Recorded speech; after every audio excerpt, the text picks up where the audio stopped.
তবে আমার নামে মামলা হলো আমি নাকি বোমা মারছি, আমার নেতাদের নামে মামলা হলো তারা গাড়ি পোড়াইছে। মিথ্যা মামলা দিয়ে আমাদেরকে জেলখানায় বন্দি করে ওলামায়ে কেরামদেরকে অত্যাচার করা হয়েছে।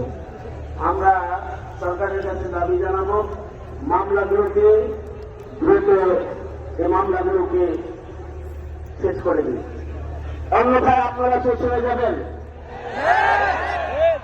আর আমরা আমাদের নেতাকে বলি, আমি হেফাজত তথা হেফাজতের নেতৃবৃন্দকে বলছি, আপনারা আহ্বান করেছেন, আজকে আমরা তাওয়াকির দেশে এসেছি। আপনারা যদি আহ্বান করেন তো আমরা মুজাহিদের দেশে আগমন করবো ইনশাআল্লাহ। আপনারা আহ্বান করেছেন, আমরা কাপড়ের টুপি পরে এসেছি।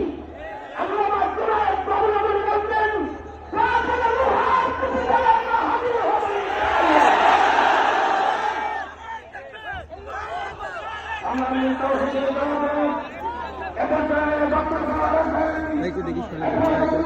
বাংলাদেশের কেন্দ্রীয়